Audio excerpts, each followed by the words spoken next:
შინაგან საქმეთა სამინისტროს თანამშრომლებმა პაატა ბურჭულაძე, მურთა ზოდელავა, ირაკლი ნადირაძე, პაატა მანჯგალაძე და ლაშა ბერიძე დააკავეს. მათ ბრალად ედებათ საქართველოს კონსტიტუციური წყობილების ძალადობით შეცვლისკენ ან სახელმწიფო ხელისუფლების დამხობისკენ მოწოდება, ასევე ჯგუფური ძალადობის ორგანიზება, ხელმძღვანელობა და მასში მონაწილეობა. თანაშაულები 9 წლამდე ვადით თავისუფლების აღკვეთას ითვალისწინებს.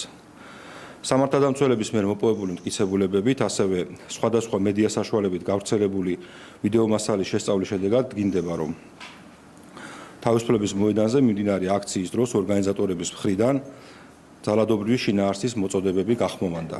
ასეთი მოწოდებები ხმოვანდებოდა მიმდინარე წლის 4 ოქტომბრამდეც.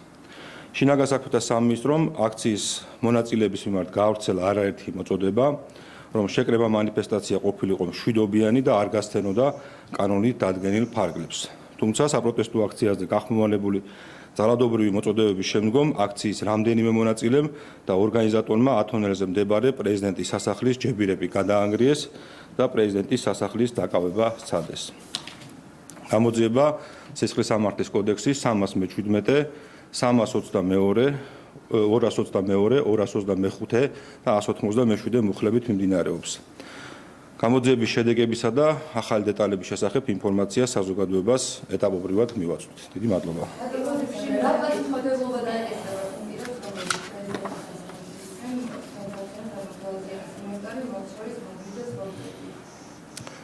იცით რომ შინაგან საქმეთა სამინისტროს დაწყებულია გამოძიება, ხდება ყველა იმ საჭირო ფაქტობრივი მასალის მოპოვება, მტკიცებულების მოპოვება, ჩვენ ყურადღებით შევისწავლით ყველა იმ პირის მონაცემებს, ვინც მოწოდების გაკეთებამდეც იმყოფებოდა ადგილზე, ასევე ვინც შემდგომ გადაადგილდა, ასევე სრულ კადრებს შევისწავლით და შესაბამისად თუ ვინმეს პასუხისმგებლობა გამოიკვეთა, ყველას მიმართ დადგება შესაბამისი სისხლის სამართლებრივი გადაწყვეტილებები.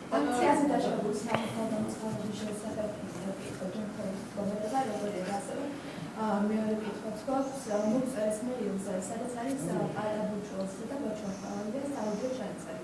ამისთან დაკავშირებით რა ინფორმაცია თუ გაქვს? რაც შეეხება დაშავებულ პოლიციელებს, მინდა გითხრათ, რომ სულ 32 პოლიციელია დაშავებული.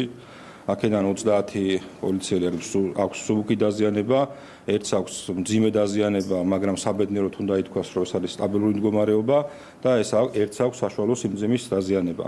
შესაბამისად, ისინი გადიან მკურნალობას და იმედი ვიქონიოთ, რომ ისინი მალე გამოჯანმრთელდებიან.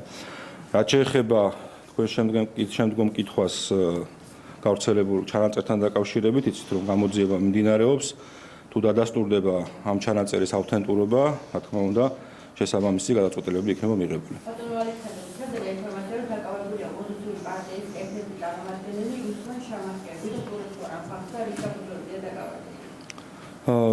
მის დაკავების ფაქტს გიდასტურებთ. გამოძიება მიმდინარეობს 236 მუხლით, რაც იარაღის უკანონო შეძენა შენახავს გულისხმობს.